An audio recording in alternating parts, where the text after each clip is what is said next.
Being part of the tangible computing class was a fantastic experience. I got to interact with students, postgrads and undergrads from very different disciplines. We got to play with hardware, software, art all together to create fantastic new work. I thought it was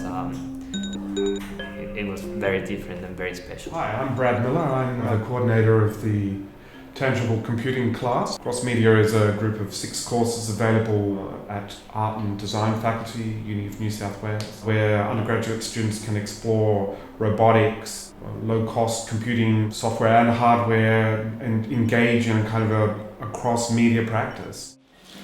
I'm a musician myself, so I kind of wanted to make this little thing where you get to kind of direct your own kind of orchestra. And so the whole idea is that you've got these 4 really static potentiometers that you can create music with, even though there's just 4 of them, and like they've got labels on them: pace, emotion, tension, and mood.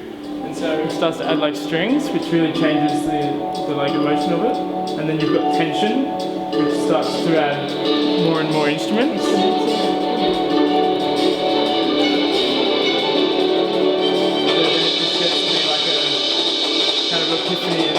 So you can, mix them. Yeah, it's kind of like being a little DJ. Like we've got like marimbas, grand pianos, violins, bass clarinets, and so I just spent a few days composing this music. Alright, so I made a set of traffic lights and pedestrian lights, which is basically run by 5 LEDs connected to the circuit, programmed with a set timer.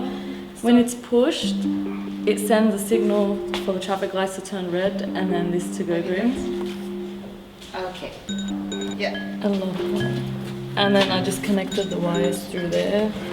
I extended these all the way up here. Yeah, each one there, and then I taped it on. All this does is changes notes based on the skin, so I can play notes here on the keyboard. Yeah. So it's a galvanometer. Yeah.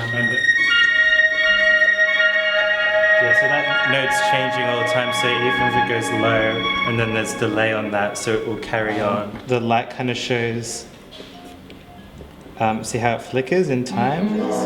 So you can kind of visualize the sound, and then you like stare at the flickering light, and you transcend reality. So what I've essentially created is this interactive post box. So my original idea was to create these networked folders, so the interactive computer. They're addressed to her dress, but the addressee does not live there. So I wanted to play on that idea because inside of those letters, it's a series of documents about philosophy, and a series of questions are asked about those documents. So we have here a Bluetooth and an accelerometer. And that's all I pretty much use. Yeah, so this is like the digital sort of mood ring I made. Like, it changes hue according to pulse. So it's not too spectacular because usually your pulse doesn't change crazily while you're demonstrating it. Because the pulse sensor works by like over a blood vessel and seeing the way the blood goes through. Yeah. Based on what? So a calm sort of resting pulse is like bluey green. And so when it starts out, it sort of takes a bit of an average pulse and figures out the resting heart rate. My project was the one that was based on the Alice in Wonderland adaptation by Disney. We have a laser, and then you will paint the roses red. Alright. Ideally, I would have liked it to be a lot bigger, like maybe life size. The sensors would be all around, so it'd be in the center of the room. Wallace and Gromit, the wrong trousers. Okay, go on please. Yeah, so I don't know if you recall the scene when Gromit's spying on the penguin, and he like pulls the cardboard box over himself and cuts the eye holes in, and then it like tracks out. So what I originally wanted to do was have it like track maybe like a color like blue, so it could track people moving around the room. But just because the motion track is kind of a bit cheap, it didn't quite work out. Like it detects stuff off like color saturation and like the actual hue. So you need something that's super saturated, like a chicken like this or whatever. But if I take the lid off now, I've got this little, I 3D printed these eyeballs. It'll track an object and then send its X and Y and coordinates and size and everything up to the Arduinos, which would have worked a little bit better with the box. It's just that because the cardboard is like 6 mil thick, like I could have modified it and actually just drilled that whole figure where the camera's coming out, so I could have, you know, had it kind of protruding or and actually sit flush.